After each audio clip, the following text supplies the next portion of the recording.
భారత్-పాకిస్తాన్ యుద్ధం వారం రోజుల్లోనే ముగుస్తుంది. ఇజ్రాయెల్ ఇరాన్ యుద్ధం 14 రోజులకు పుల్ స్టాప్ పడింది. కానీ రష్యా ఉక్రెయిన్ మధ్య ఆరని మంటల 3 ఏళ్లుగా యుద్ధం కొనసాగుతుంది. ఎవరికి వారే యుద్ధంలో పైచేయి సాధించేందుకు దాడులు ప్రతిదాడులతో హోరెత్తిస్తున్నారు. ఆరని కాష్టంలా రగులుతున్న రష్యా ఉక్రెయిన్ మధ్య యుద్ధానికి ముగింపు ఎప్పుడు? శాంతికి మార్గం లేదా? వీటి మధ్య అంతలా యుద్ధానికి కారణమేమిటి?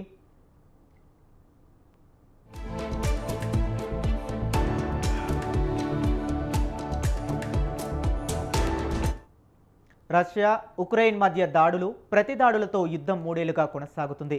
తాజాగా రష్యా ఉక్రెయిన్పై మరోసారి పెద్ద ఎత్తున వైమానిక దాడికి దిగింది. 477 డ్రోనులు 60 మిస్సైళ్లతో ప్రయోగించింది. ఉక్రెయిన్ రాజధాని కీవ్తో సహా దేశవ్యాప్తంగా అనేక ప్రాంతాలను లక్ష్యంగా చేసుకుని ఈ భారీ దాడికి పాల్పడింది. ఈ దాడుల్లో పౌర సౌకర్యాలు, రెసిడెన్షియల్ బిల్డింగులు, ఇతర మౌలిక సదుపాయాలు దెబ్బతిన్నాయి. దాడులు విజయవంతంగా లక్ష్యాలను చేరుకున్నాయని 18 ప్రాంతాల్లో నష్టం జరిగినట్లు రష్యా పేర్కొంది. రష్యా ఇంత భారీ స్థాయిలో దాడి చేయటం ఇదే మొదటిసారి. ఉక్రెయిన్తో 3 ఏళ్లుగా కొనసాగుతున్న యుద్ధంలో దీనినే అతిపెద్ద దాడిగా పరిగణిస్తారు. 477 డ్రోన్లు, 60 మిస్సైళ్లను రష్యా ఒకే రోజు ప్రయోగించడం ఇదే తొలిసారి. రష్యా ఈ దాడులను కీవ్ రెజిమ్ ఉగ్రవాద చర్యలకు ప్రతిస్పందనగా చేపట్టినట్లు పేర్కొంది.